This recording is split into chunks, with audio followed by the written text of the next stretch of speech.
diberikan kepada kita, itulah yang terbaik.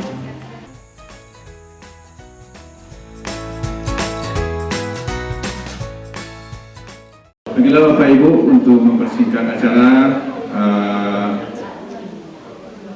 acara akan kita mulai dengan pembacaan ayat suci Al-Quran yang akan dibacakan oleh ananda kita Arif. Disilakan.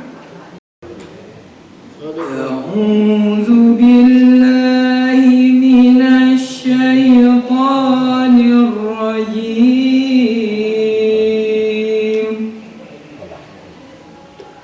Bismillahirrahmanirrahim.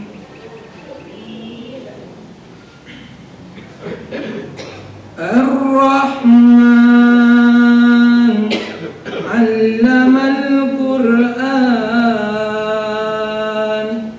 khalaqal insan, 'allamahul bayan.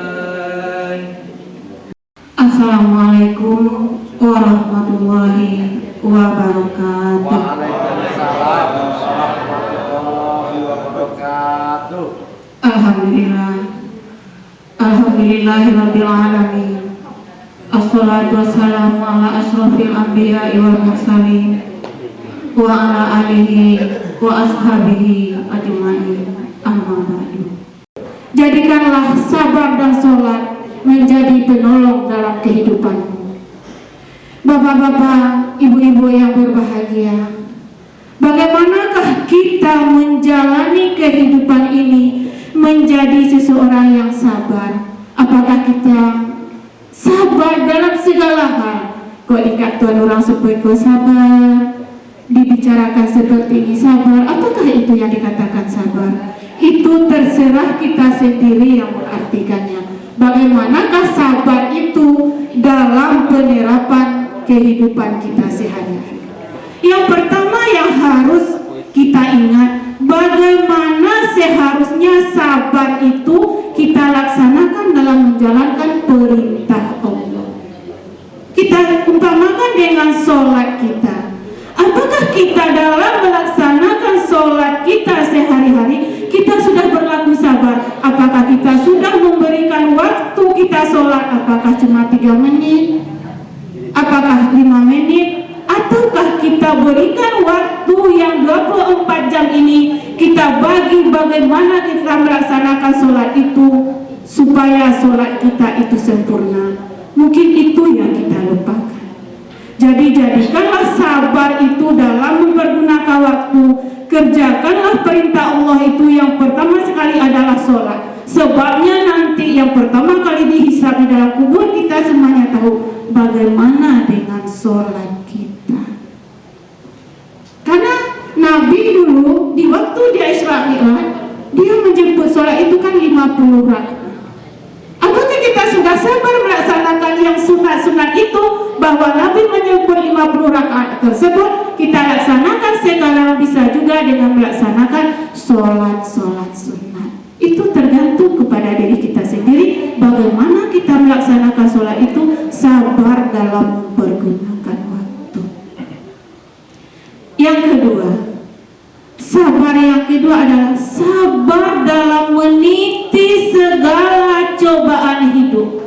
Baik cobaan hidup itu kemewahan maupun cobaan hidup itu kesusahan. Kita cuma dalam kehidupan kita sehari-hari, ya enggak Pak, ya enggak Bu, kalaulah tiba susah baru dikatakan ujian. Kalau enggak tiba susah tidak dikatakan ujian, cuma itu nikmat saja. Itulah kita terkadang manusia lupa bahwa di saat kita mendapat nikmat, itulah ujian yang paling berat. Karena di dalam diri kita akan muncullah dalam hati ini ada kesombongan. Saya jadi ini karena saya bisa seperti ini. Kita tidak melupakan Allah. Bagaimana nikmat yang kita dapat ini kalau tidak pun kata Allah tidak akan terjadi kepada kita. mari sama kita sadari bahwa sabar dalam menghadapi kesusahan itu sudah lumrah dalam kehidupan kita.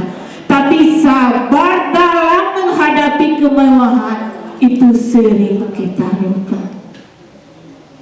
Dan yang ketiga, sabar dalam menghadapi pergaulan kita sehari-hari.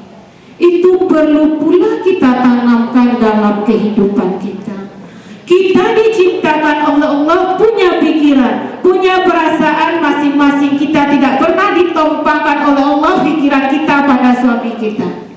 Yang tahu dengan hati dan segala perbuatan kita hanya kita dengan Allah. Bagaimanapun kita mindset sesuatu itu, inilah saya, kita berpura-pura inilah saya, tapi yang tahu dengan kita hanya kita dengan Allah. Itu perlu kita sadari. Bagaimana kita sabar menghadapi kawan kita di dalam ruang kita, bagaimana kita sabar menghadapi tingkah pola suami kita. Dia tidak sempurna, kita tidak sempurna. Suami kita itu orang yang punya pikiran masing-masing, kita juga punya pikiran masing-masing. Mari kita pahami dia dengan perilaku yang sabar. Kalau terjadi sesuatu pada suami kita yang tidak sesuai dengan keinginan kita, itu adalah ujian untuk kita. Ujian itu kalau kita bersabar, nikmat Allah itu akan lebih besar kepada kita. Jadi mari kita tanamkan dalam kehidupan kita. Bertetangga pun, kalau tetangga itu tidak sesuai dengan pikiran kita, jangan kita mengeluh. Itu adalah ujian untuk kita. Menjadikan kita seperti apa? Menjadi orang yang sabar. Bagaimana pula dengan kakak beradik? Kalau terjadi sesuatu permasalahan kita dengan kakak beradik, itu ujian untuk kita, supaya menjadikan kita orang yang lebih sabar. Kalau orang yang lebih sabar, nikmat itu akan datang dari pintu manapun. Itu kata Allah. Kalau kita sudah bersyukur dengan sesuatu yang diberikan Allah kepada kita, insya Allah yang bermanfaat itu akan datang kepada kita. Contohnya kita maaf bapak-bapak, ibu-ibu, di dalam kita melaksanakan tugas dan amanah yang telah diberikan oleh atasan kita kepada kita. Kalau amanah dan tugas itu sudah diberikan kepada kita, itulah yang terbaik. Walaupun hati kecil kita itu tidak menerima, tapi kita diarahkan ke situ supaya kita menjadi orang yang bermanfaat. Kita lebih di situ. Jadi mari sadari bersama-sama di dalam kita melaksanakan tugas kita, di dalam kita bergaul sehari-hari, jadilah kita orang yang bermanfaat. Karena nikmat sudah begitu besar diberikan oleh Allah kepada kita. Jadi jangan salahkan siapapun yang terjadi kepada kita, karena yang terjadi itu kepada kita ada rahasia-rahasia Allah di baliknya. Walaupun hari ini segala sesuatu itu diberikan kepada kita tidak sesuai dengan keinginan kita, yakinlah Allah itu punya rahasia yang lebih besar untuk kita. Jadi mari bapak-bapak, ibu-ibu, kita sadari semuanya, kalau sudah diamanahkan oleh Allah dan diamanahkan oleh atasan kita kepada kita, mari laksanakan dengan penuh keikhlasan, penuh keyakinan, penuh tanggung jawab, maka jadilah kita orang yang bermanfaat. Karena apapun yang kita kerjakan, semuanya akan kembali kepada kita. Kata Allah mengatakan, wa may ya'mal misqala dzarratin khairan yarah, wa may ya'mal misqala dzarratin syarran yarah. Sekecil apapun nikmat, sekecil apapun manfaat, sekecil apapun perbuatan, sekecil apapun pertolongan. Jadi bisa dimaknakan secara luas, sekecil apapun nikmat, sekecil apapun manfaat, sekecil apapun amal kebaikan yang kita kerjakan, itu pasti akan dibalas, dan balasan itu untuk kita. Secara ukhrawi balasannya mungkin surga, secara duniawi mungkin balasannya minimalnya keberkahan terhadap apa yang kita miliki. Dan seperti itu juga ketika sekecil apapun amal kita buruk, ide kita buruk, anjuran kita buruk,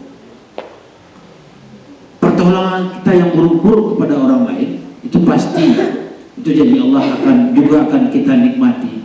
Karena bagi orang bahu tangan macam bahu mengikut.